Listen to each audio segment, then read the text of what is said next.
Ce nul, Karine, shérif de Lorient contre Lyon, surtout ce nul de Lyon à Lorient, c'est pas un très bon nul, c'est pas un très bon match de Lyon. Non.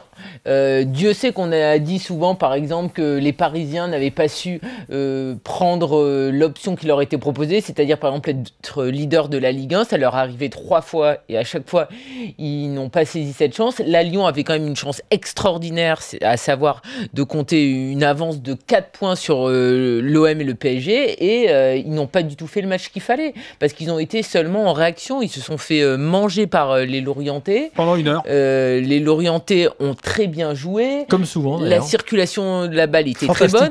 Fantastique. Et Lyon, finalement, réagit après.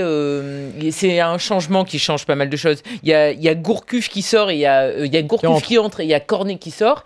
Et là, on voit que les Lyonnais commencent à jouer et à faire reculer les Lorientais, mais ils n'ont pas mis les ingrédients qu'il fallait pour gagner. Et en plus, ils ont quand même la chance que Lorient, c'est un collectif qui est très bien huilé, mais à qui il manque évidemment une pointure devant. S'ils avaient eu un buteur de l'époque d'Ali Hader ou quoi, je suis pas sûr que les Lyonnais s'en seraient sortis avec un match nul. Ouais, mais c'est vrai que Lorient, alors on parlera évidemment de Lyon beaucoup dans quelques instants. Au passage, shérif, Lorient, puisqu'on parle souvent de la succession de Gourcuff, on en a nous-mêmes parlé. Mais l'héritage est entre de bonnes mains. L'héritage est là, le jeu est toujours là. Eric Dimeco nous le disait, même dans les matchs qu'ils ont parfois perdus ou autres, et malgré leur classement, Lorient joue bien. Non, mais ils ont mis en difficulté cette équipe de Lyon. C'était le 3e test pour Lyon après Monaco, Paris et Lorient.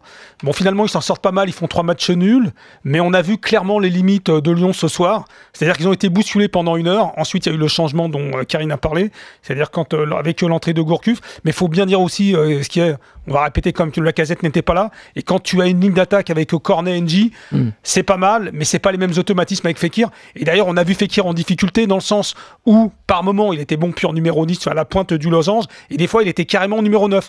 C'est tout ça parce que quelque part, instinctivement, il cherche à compenser, tu vois, les manquements un peu de Cornet. Sinon, il y a eu un peu d'action, mais elles ont été mal. Cornet est passé à côté de son match. C'est ça. Voilà. Alors qu'à l'inverse, NJ a marqué, Fekir, on l'a quand même vu un peu. C'est vrai que c'est Cornet qui est la grosse déception ce soir. Oui, Julien. Parce qu'on a vu notamment que le trio d'attaque, on va dire le trio Fekir, NJ, Cornet, se trouvait pas. Cornet était pas du tout dans le tempo. C'est pour ça que Fekir était un peu...